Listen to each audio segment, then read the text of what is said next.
मैं coming sir. Please come. Good morning sir. Good morning please sir. बैठिए। Thank you sir.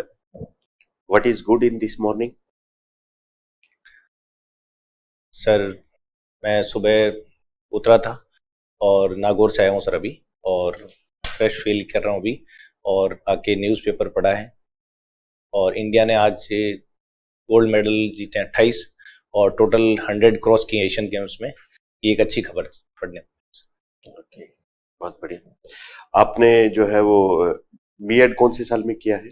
Sir मैंने BEd 2008 में किया था सर। 2008 में किया है। Yes sir. और उसके बाद आपने पीजी किया है। Yes sir. और किससे किया है आपने पीजी? मैंने सर पीजी मॉडर्न हिस्ट्री से किया सर।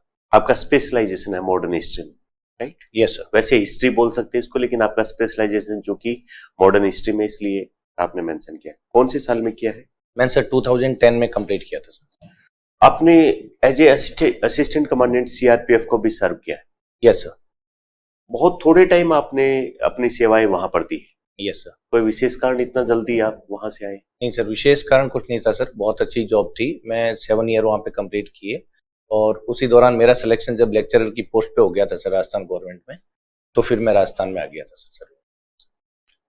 इतना सीनियरिटी वहां पर आपके पास थी, सब चीजें, आप एक बहुत अच्छी लीडरशिप पोजीशन पे थे, लीड कर रहे थे। यस आप सर। जो है वो ऑफिसर लाइफ थी, जबकि स्कूल लेक्चरर तो बहुत ही ऑर्डिनरी टाइप का काम है उसके तुलना में देखें तो। नहीं, उसमें सर काम था बेसिकली इंटरनल सिक्योरिटी का सर, और ऑल ओवर कंट्री उसकी पोस्टिंग थी, अच्छी सर्विस थी सर। लेकिन जब क्योंकि मैं अपनी स्टडी को कंटिन्यू रख रहा था और उस दौरान जब मेरा सिलेक्शन स्कूल लेक्चरर पे पोस्ट पे हो गया, इसीलिए सर मैंने उसको तो ज्वाइन कहीं न कहीं आपका जो है वो सेटिस्फेक्शन कंप्लीट वहां पर नहीं था, इसीलिए आपने स्विच किया इसको। किया। वो सर सेटिस्फेक्शन कम, लेकिन मेरे को जहाँ तक वहाँ लगा सर, जो मेरे को मैंने महसूस किया कि वहाँ पे हम लोग एक खाली सुरक्षा के क्षेत्र तक सीमित हैं और यहाँ पे हम एजुकेशन फील्ड है और भी अन्य सामाजिक कार्य हैं उनके अंदर अपनी भूमिका निभा सकते हैं सर। तो आप बेसिकली एक सोशल टाइप के पर्सनालिटी हो, यस सामाजिक यस गतिविधियों में भाग लेने वाले हो। Yes sir. ऐसी क्या परिस्थितियां हैं जिसमें ये जो पैरामिलिट्री फोर्सेस के जो पर्सोनेल्स हैं, ये इतना ज्यादा स्ट्रेस में रहते हैं? इसके सर कारण है कि जो पोस्टिंग्स है सर, वो दूर दराज के इलाकों में होती है, जहाँ पर कई जगह मोबाइल की सुविधा भी नहीं होती है, घर से दूर रहते हैं। एक तरफ पारिवारिक परिस्थितियां होती है जिनको वो झेल रहे होते हैं, और दूसरी तरफ सिक्योरिटी चैलेंजेस होते हैं जहाँ पे वो ड्यूटी कर रहे होते हैं। इन दोनों के बीच में कई बार अधिकारियों और जवानों के बीच में कम्युनिकेशन गैप हो जाता है, जिससे वो अपनी समस्याओं को ठीक से उनके सामने प्रस्तुत नहीं कर पाते हैं, उनका समाधान नहीं हो पाता है। और समय के साथ साथ वो समस्याएं बढ़ती जाती है और कई बार जवान स्ट्रेस के अंदर कई बार खुद को गोली मार के सुसाइड कर लेता है, और कई बार साथी जवानों के ऊपर फायरिंग करके फैट्रिसाइड ऐसे कार्य को अंजाम दे देता है। अभी सरकार की तरफ से क्या प्रयास चल रहे हैं इन सब घटनाओं को रोकने के लिए? इनको रोकने के लिए सर, एक तो सरकार के द्वारा किया गया है कि न्यूनतम 100 दिन की छुट्टी प्रत्येक जवान को मिलनी चाहिए। क्या ये लागू हो चुका है? सर प्रैक्टिकली छुट्टी तो 90 डेज मिलती है, लेकिन कई बार होता है समय पे छुट्टी नहीं मिल पाती, क्योंकि जैसे चुनाव ड्यूटी होती है या फिर इंसर्जेंसी एरिया है, तो वहाँ पे मिनिमम जो नफरी है वो रखना जरूरी होता है। उसकी वजह से कई बार ये संभव नहीं हो पाता है। ऐसा कई बार देखा जाता है कि आर्मी और पैरामिलिट्री फोर्सेस में आपस में क्लेसेस होते हैं, आइडिया ऑफ क्लेसेस भी होते हैं और अन्य तरीके के भी क्लेसेस होते हैं। क्या ये अविश्वास दिखाते हैं या फिर एक दूसरे के अस्तित्व को लेकर के दिखाते हैं? सुपीरियरिटी और इंफीरियरिटी का है मामला? इसको मैं समझता हूँ सर, हम इसको बड़े पैमाने पे नहीं देख सकते। ऐसी छोटी घटनाएं होती है तो संबंधित जो अधिकारी वहां पे तैनात है, उनकी जो नासमझी और जो इमेच्योरिटी उसकी वजह से होती है, क्योंकि दोनों भारत सरकार के लिए काम कर रहे हैं और सबका मोटो एक ही है, देश की सुरक्षा करना। Please sir. थैंक आपने मॉडर्न हिस्ट्री में अपना पीजी किया है, यू। यस। मॉडर्न हिस्ट्री का ही चयन क्यों किया है? क्योंकि सर मेरे को मॉडर्न हिस्ट्री की जो हम स्कूल एजुकेशन और ग्रेजुएशन के अंदर पढ़ते हैं, तो मॉडर्न हिस्ट्री के अंदर हम थोड़ा देखते हैं कि ज्यादा परिवर्तन जो आए हैं समय के साथ, वो ज्यादा मॉडर्न हिस्ट्री में देखने को मिलते हैं। परिवर्तन तो ज़्यादा एंशिएंट हिस्ट्री के अंदर है। आदमी कहाँ से कहाँ पहुँच गया, कितने धर्मों का उदय होता है। लेकिन सर मॉडर्न हिस्ट्री में जैसे कि हमने देखा इंडस्ट्रियल रिवॉल्यूशन हुआ, उसके बाद अंग्रेजों का आगमन, और जो राजतंत्र से हम जो लोकतंत्र की ओर बढ़े हैं, वो जो सबसे बड़ा शासन व्यवस्था के अंदर जो परिवर्तन आया है, और उसके बाद में आज़ादी की जो लड़ाई, वो थोड़ा सा ज़्यादा एक्साइटेड करती है। अभी आप स्कूल लेक्चरर हैं, क्या पढ़ा रहे हैं आप? मैं सर अभी हिस्ट्री पढ़ा रहा हूँ सर। हिस्ट्री पढ़ा रहे हैं आप? Yes sir. कौन सा स्ट्रीम पढ़ा था? पूरी पढ़ा रहे होंगे अब तो। हाँ हिस्ट्री सर, उसके अंदर एंशियंट, मेडिवल, मॉडर्न सभी होते हैं। ये तो आता होगा आपके कहीं कहीं हिस्ट्री में। 1857 पढ़ाते हैं आप? यस सर, 1857 पढ़ा था। तो ये चीज नहीं आती उसमें? ये सर स्पेसिफिक अभी मेरे को याद 1857 की क्रांति के जब हम परिणाम देखते हैं तो उस समय ये बात आती होगी। चलिए कोई दिक्कत नहीं है। 1857 की क्रांति के कोई मुख्य जो है लीडर्स जिन्होंने एक हम कह सकते हैं कि बहुत ही अभूतपूर्व योगदान दिया है? ये सर उनके तात्या नाम टोपे बताएं। थे सर, और रानी लक्ष्मीबाई, और कुंवर सिंह बिहार के अंदर, और बहादुर शाह जफर दिल्ली के बादशाह। बहादुर शाह जफर का आप अचीवमेंट मानते हैं? अचीवमेंट ये था कि सर उन्होंने जब क्रांतिकारियों ने उनको नेता बनने के लिए उनको आह्वान किया तो उन्होंने उसको स्वीकार करके उनको नेतृत्व देना स्वीकार किया। तो वो तो ऐसा कहा जाता है कि उन्हें तो बंदूक की नोक पर लीडर बनाया गया। ये सर, लेकिन सर वो खुद भी और उनके बच्चों को भी सर बाद में अंग्रेजों के द्वारा जब दमन किया गया था उसमें भी जांच में साबित हुआ था कि उन्होंने उनकी लीडरशिप स्वीकार की थी और वो भी अंग्रेजों के विरुद्ध विद्रोह में शामिल थे। तो बहादुर शाह जफर तो बनना ही नहीं चाह रहे थे लास्ट तक लीडर, उन्हें तो ऐसा लग रहा था पेंशन मिल रही है वो खूब है। फिर उनकी पत्नी थी जिनत महल, उन्होंने भी प्रेरित किया, तब जाके कहीं वो बने। फिर वो अच्छे लीडर कैसे हुए? नहीं, अच्छे लीडर नहीं सर, उन्होंने मतलब एक नेतृत्व स्वीकार किया था क्योंकि जमीनी स्तर पर तो लड़ाइयां सर क्रांतिकारियों के द्वारा लड़ी जा रही थी क्योंकि वो काफी एज में थे उस समय, 80 ईयर उनकी एज थी, तो वो जमीनी स्तर पर युद्ध लड़ने के सक्षम नहीं थे। लेकिन उनके द्वारा ये प्रयास किया गया कि एक सांकेतिक तौर पर अगर मैं लीडरशिप स्वीकार करता हूं तो पूरे देश का, क्योंकि अभी भी जो भक्ति थी सर ये थी कि मुगल जो सम्राट थे उनके प्रति सारे देश एकजुट हो सकता था उनके झंडे तले। ठीक है। सामाजिक सुधार आंदोलन हुए खूब सारे 19वीं शताब्दी के अंदर, उन्होंने किस तरह से एक अच्छा या हम पॉजिटिव रोल की बात कर सकते हैं प्ले किया हमारे राष्ट्रीय आंदोलन के अंदर?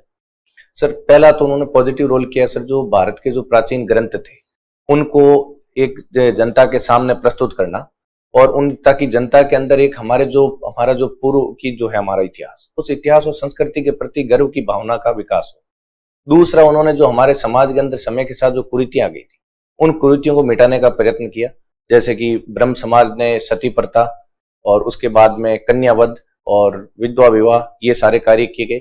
और जो हमारा जो भूतपूर्व गौरव था उसको जनता के सामने रखा कि भारत के अंदर जो प्राचीन ग्रंथ हैं और जो हमारी विद्या है, हमारे वेद हैं, इनकी और अगर हम ज्ञान को देखें तो हम काफी समृद्ध हैं, तो वापस हम उस समृद्धि को प्राप्त कर सकते हैं। सबसे बड़ा विश्वास पैदा किया कि हम अंग्रेजों से बेहतर है। ठीक है, चलिए एक सिचुएशन इमेजिन करते हैं। यस। आपको वहां ले जाते हैं वापस 1885 से 90 वाला और जो समय का दौर चल रहा था। आपके सामने दो ऑप्शन है, एक तरफ है नरम दल, एक तरफ है गर्म दल।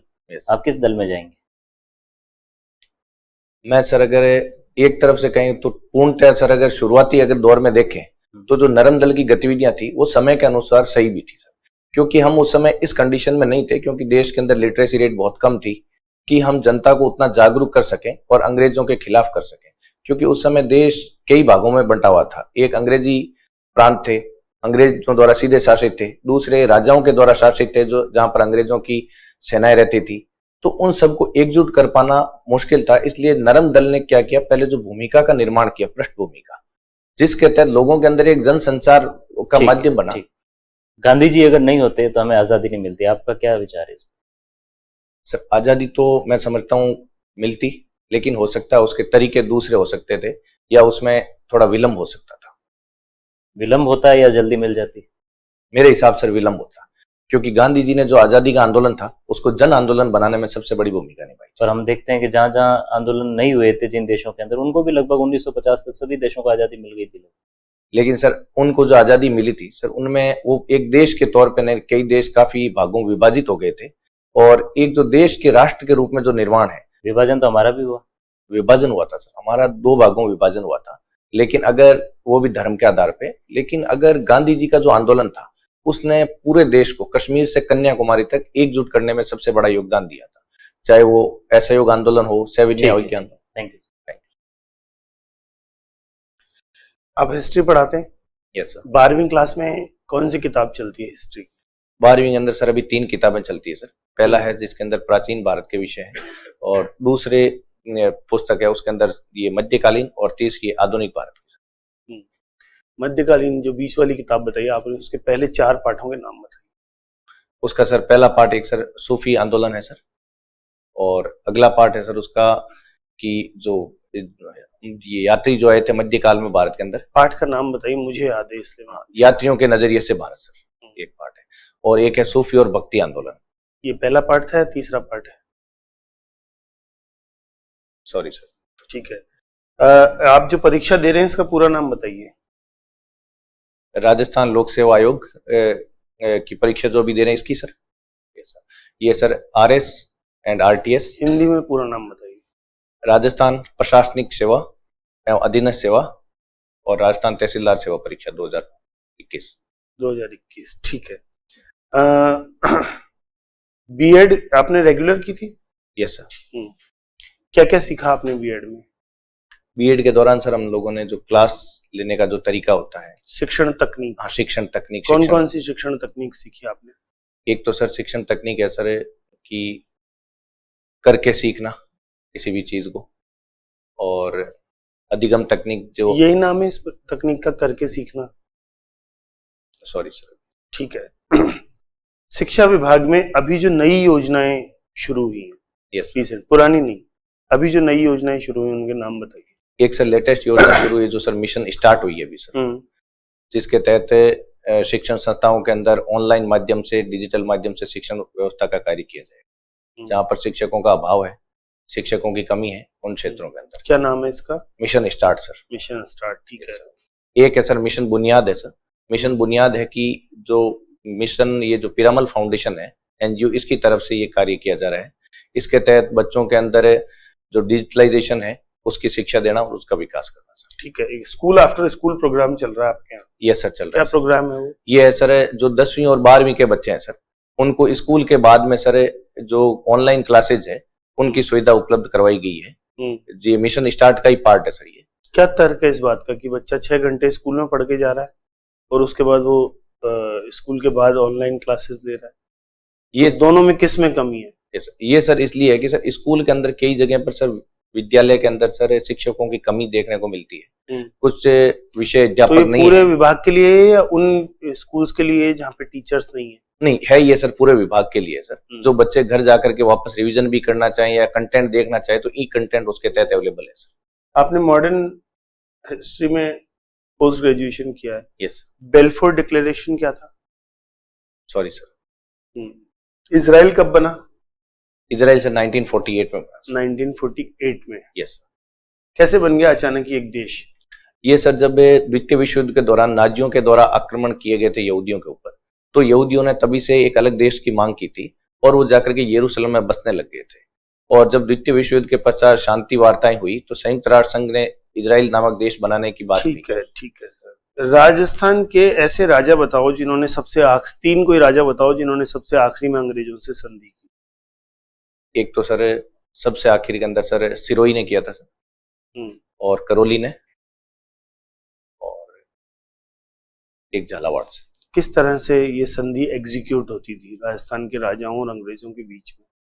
ये सर 1799 के अंदर सर लॉर्ड वेलेस्ली द्वारा सहायक संधि प्रणाली लागू की गई थी। और उसके पश्चात सबसे पहले आंग्ल मराठा युद्ध कंटिन्यू जारी थे। तीसरा आंग्ल मराठा युद्ध हुआ था। उसके बाद अंग्रेजों ने मराठाओं क्षेत्र में पूना के अंदर सहायक संधि लागू की। उसके बाद राजस्थान के क्षेत्रों के साथ जब उस समय कर्नल जेम्स टोड और सर चार्ल्स मैडकॉफ थे, इन्होंने इन क्षेत्रों का अध्ययन किया और ठगों का जब दमन किया, और क्योंकि राजस्थान पर भी मराठा आक्रमण अधिक होते थे, तो राजस्थान के राज्यों के साथ भी 1817 के अंदर जब चतुर्थ आंग्ल मराठा युद्ध हो गया और मराठों पर पूर्ण रूप से अंग्रेजों का नियंत्रण हो गया, तो उसके पश्चात इन्होंने। ये आंतरिक सुरक्षा क्या होती है?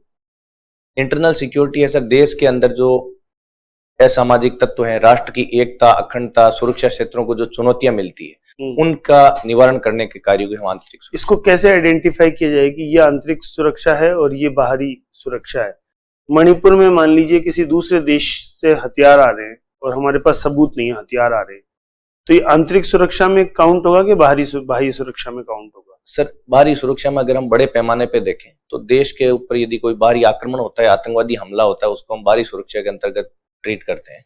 और यदि देश के अंदर के लोगों के द्वारा उनके समर्थन के माध्यम से यदि कोई कार्य कृत्य किया जाता है तो उसको हम आंतरिक सुरक्षा के तहत देखते हैं। ठीक है। मणिपुर में सेना का प्रयोग में क्या परेशानी है? कर लें, इतने लोग मर रहे हैं रोज, तो क्या काम आएगी सेना का प्रयोग करके वहां पे फोर्सफुली शांति स्थापित कर दें?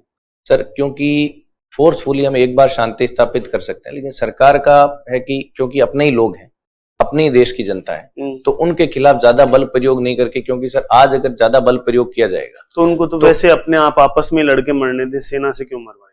नहीं सर, आपस में लड़के नहीं सर, इसका शांति वार्ता और इनके जो अगर सारी कोशिशें हो चुकी है वहां पे। और जो सर अगर जिसने बंदूक उठा ली है, इसके सर दो स्तर पे इसको कार्य को किया जाना चाहिए। एक जिसने बंदूक उठा ली है, जो हिंसा का प्रयोग कर रहा है, उनके साथ कठोर रवैया अपनाया जाए, और जिन लोगों को उनका वैचारिक समर्थन दे रहे हैं या फिर जो उतने हिंसा के अंदर संलिप्त नहीं है, उनको बातचीत के माध्यम से सही राह पे लाया जाए। ठीक है सर। आप प्रशासनिक अधिकारी अगर बनते हैं तो आपके सामने 3 चॉइस में रखता हूं, आपकी प्रायोरिटी पे क्या रहेगा?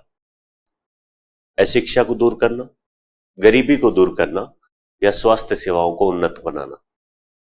सर फर्स्ट पे मेरा रहेगा सर स्वास्थ्य सेवाओं को उन्नत बनाना। क्यों? क्योंकि सर यदि व्यक्ति स्वस्थ है तो वो रोजगार के साधन भी अपना सकता है और शिक्षा ग्रहण कर सकता है। पहला, स्वास्थ्य सेवाओं को बेहतर किया जाए जिससे कोई भी व्यक्ति बीमारी की वजह से अपना जीवन न गंवाए। ऐसा कहा जाता है कि स्वास्थ्य का जो स्तर होता है वो शिक्षा से जुड़ा होता है। Yes sir. जो व्यक्ति शिक्षित होता है वो स्वास्थ्य के महत्व को भी समझता है। Yes sir. आपको ऐसा नहीं लगता कि अगर शिक्षा का प्रसार आप अच्छा कर दोगे तो स्वास्थ्य से संबंधित जो चैलेंजेस है वो अपने आप कम होते चले जाएंगे? ये सर आपने जो तीनों चीजें बताई सर, ये आपस में एक दूसरे से मिश्रित है। मैंने स्वास्थ्य को इसलिए चुना है क्योंकि व्यक्ति यदि स्वस्थ रहेगा तो उसकी शिक्षा तक पहुंच आसानी से हो पाएगी। थैंक यू, आपका इंटरव्यू हुआ, वो बुलाते हैं। Thank you sir, have a nice day sir.